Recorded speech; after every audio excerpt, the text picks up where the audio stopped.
Hi, this is Nick Lorax with Ecological Design Build, and this is Brandy. Hi. Kruger Lorax, my wife.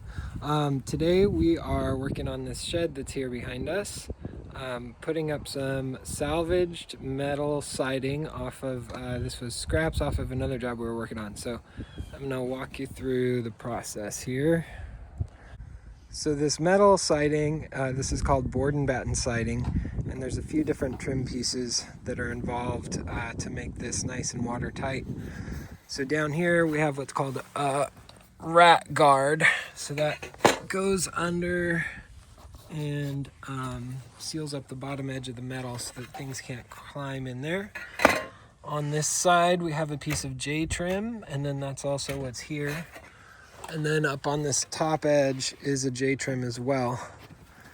And then this would be called an outside corner. So in these outside corners, there's another trim piece.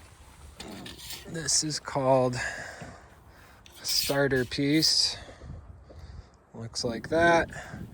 So that's where you have a cut edge that finishes. Let's see, I don't have one on this side. Right here. So when you have a cut edge of your panel that lands inside a J trim, this holds that cut edge so that it's nice and tight. I'll show you these later, but essentially I started with a full panel, and I'm going to tuck one of these battens. This piece here is called a batten. I'm going to tuck a batten back in this corner, and then I'll rivet it from the front side. So this was all cut-offs off of a whole house that we were doing, scraps that I was able to save. So along the side, we have full-length pieces. On this back side, we ran out of full-length pieces, so I'm working on filling it in. So I've got 3-foot sections, and then I'm making another 12-inch section to fill up the top, and that's got a 6-inch overlap. It's kind of a complicated notch, but I'll show you how we're cutting that here in a little bit too. So this is what it looks like after you've got your rat on, you put your panels on, and then these battens slide over the top here. You want to put a batten on?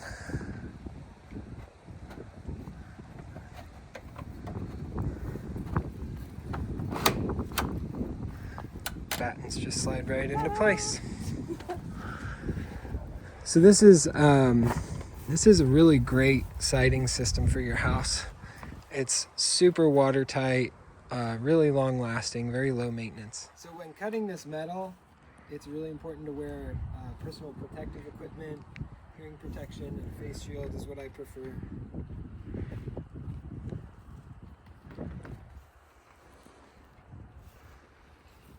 This is going to fill in that top section on the back side of the shed. We mark 18 inches, 6 inches.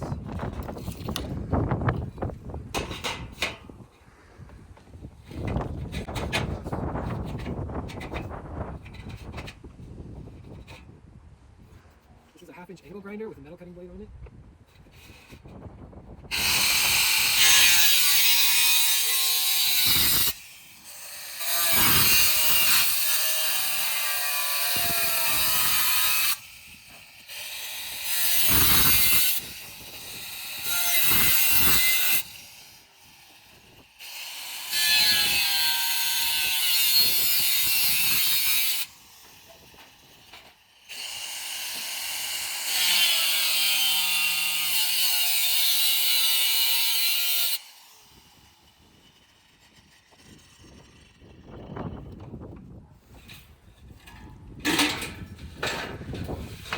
On this cut that's going all the way across the sheet, I started cutting through the rib, and I cut a couple inches into the panel, but I did not cut the outside edge.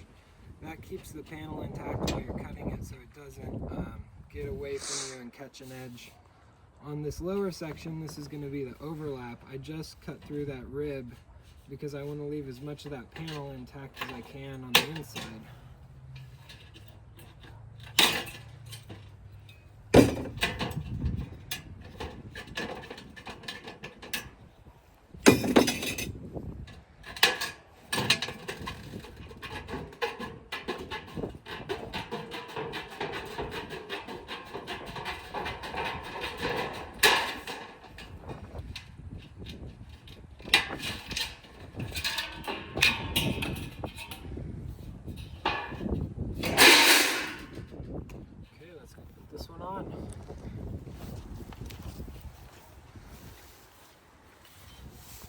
So you can see where I cut this edge with the grinder. It's not a super clean cut.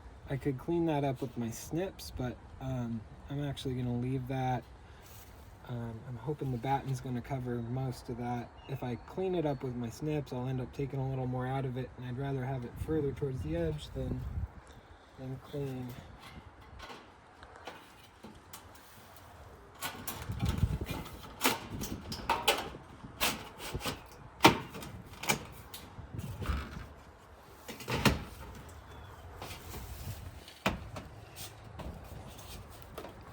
It's really important right here that I make sure those ribs are going to line up so that when the batten goes on, it'll sit on there the way that it's supposed to.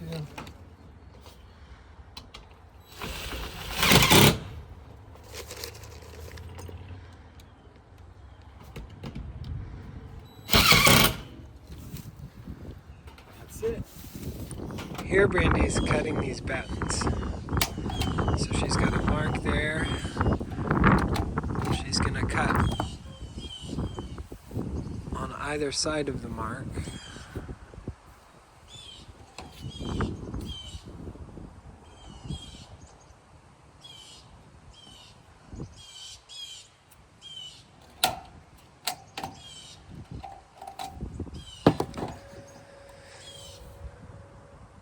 And then she bends it back and forth and it'll snap right on that mark.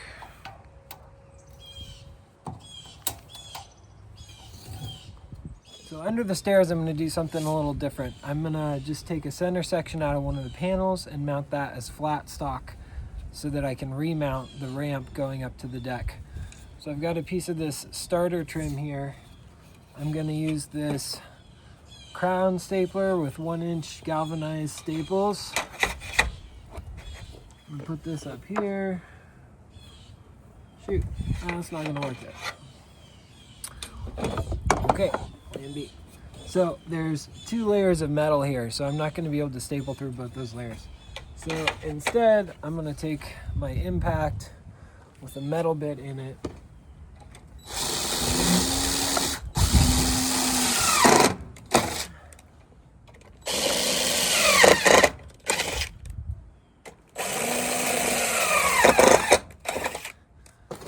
That's pre-drilling some holes for me so that I can actually set a nail in there.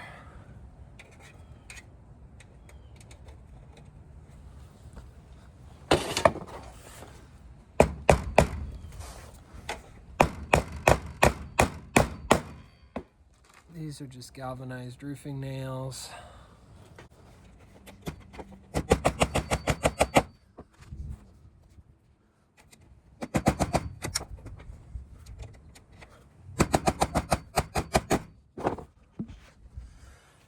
Okay, so now you can see inside this J-trim, we've got that starter strip. Got a piece of starter over there. I'm going to leave it out of this side. I'm going to put that piece on the panel when I go to set it in, and then I'll surface screw it with some wood screws with neo washers on it to secure that in place.